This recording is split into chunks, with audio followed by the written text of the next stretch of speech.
Je suis paysan ou agriculteur, comme on veut.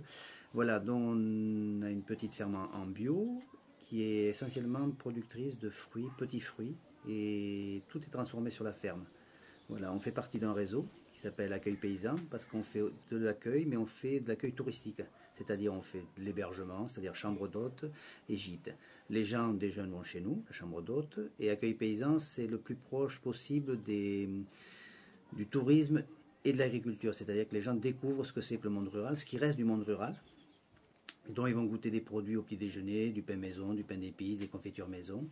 C'est un accueil qui est très diversifié, il y a un guide, accueil paysan, que les gens peuvent découvrir effectivement par rapport à plein de structures.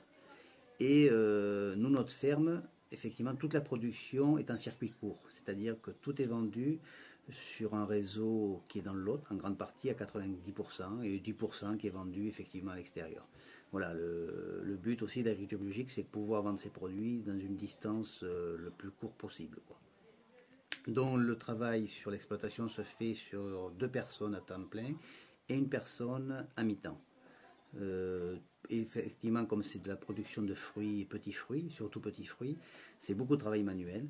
Et donc tout ce qui est désherbage, entretien, il y a beaucoup de parties manuelles, c'est pour ça qu'on est à 2,5. On fait de la vente sur place pour les gens qui passent en vacances. On vend sur 2 marchés aussi. On vend, alors, je me dis, sur un réseau de 10 points de vente extérieurs, 10 à 13 points de vente. Et la production, la transformation, la particularité se fait, on cueille le matin, on transforme dans l'après-midi, c'est-à-dire qu'on travaille que du fruit frais. Il n'y a pas de congélation, de surgélation, donc tout se fait en frais, ce qui fait pour garder effectivement le maximum de propriété du produit. Oseille, cassis, voilà, tout ça, c'est nos épépines pour les confitures de petits fruits. Voilà. Ici, c'est la petite salle d'emballage. Par exemple, hier, on a fait 210 pots de gelée d'acacia. Donc là, voilà, la gelée d'acacia avec les fleurs. Ça aurait été peut-être plus parlant hier parce que c'était vraiment joli avec les fleurs. La particularité du lieu, c'est un lieu qui a une partie en autonomie.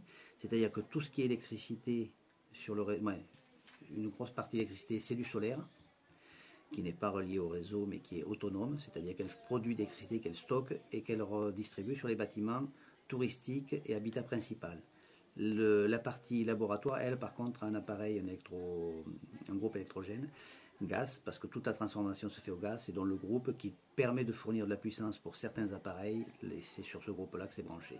Voilà. Après, il y a une partie autonomie aussi au niveau de l'eau, c'est-à-dire pour des causes, c'est un peu particulier, c'est-à-dire l'eau d'irrigation est un système de stockage d'eau qui a été mis au point et qui permet effectivement de pouvoir arroser des petites cultures, ce qui est un petit peu un challenge parce que ce n'est pas une région à petits fruits, ni très un secteur à fruits par rapport à là où on habite, mais on a mis en place effectivement une production qui est un petit peu atypique, mais effectivement qui permet de produire grâce à l'irrigation sur des cosses, quoi. Voilà.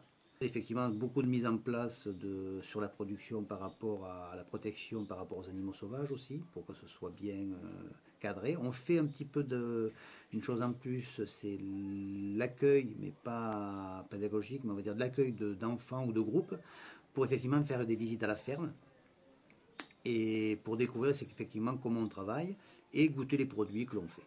Voilà, donc on va faire de la confiture avec la gelée de rose. C'est un lieu où nous habitons depuis 30 ans, c'est un lieu qui a une forte présence pour nous, parce qu'effectivement c'est un lieu qui est en dehors d'un village, qui est sur une falaise qui surplombe la vallée du Lot, donc qui est très très beau esthétiquement. C'est quand les gens prennent le petit déjeuner, ils ont la vue sur la vallée du Lot. C'est un lieu qui est fort, quoi, voilà.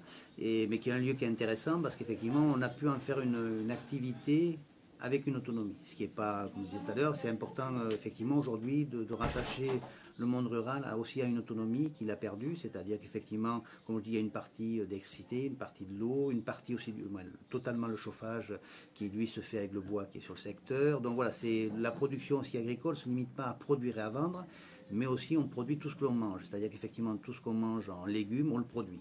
Voilà, ce qui est important, parce qu'effectivement, c'est encore une fois, vivre sur son terroir, mais vivre aussi de son terroir.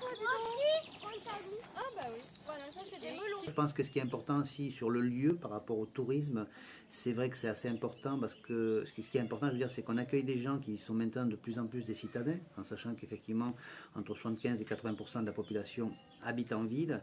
C'est faire découvrir aussi d'autres modes de vie qui ne sont pas des modes, je dirais, complètement typique, mais disons qu'il veut dire qu'il y a une réalité. Une réalité, effectivement, quand les gens viennent chez nous, quand ils déjeunent le matin, c'est des produits qui sont faits maison, c'est un environnement qui a une réalité. On ne vit pas 6 mois sur le secteur avec le tourisme et pour les 6 mois on les passe en Asie ou ailleurs. On vit vraiment de notre production et on habite là toute l'année. Voilà. Donc c'est ce, je pense que la chose qui est importante, c'est que pour le touriste, pour les gens qui sont en vacances, s'aperçoivent que c'est pas un décor, mais c'est vraiment une réalité économique et une façon de vivre. Pas de fil qui arrive jusqu'à la maison. Ici, c'est une maison solaire. C'est chouette ça, non? Il n'y a pas du tout de fil électrique qui arrive. C'est que le soleil qui nous fait de la lumière dans les maisons. Oui, ça se recharge dans la maison.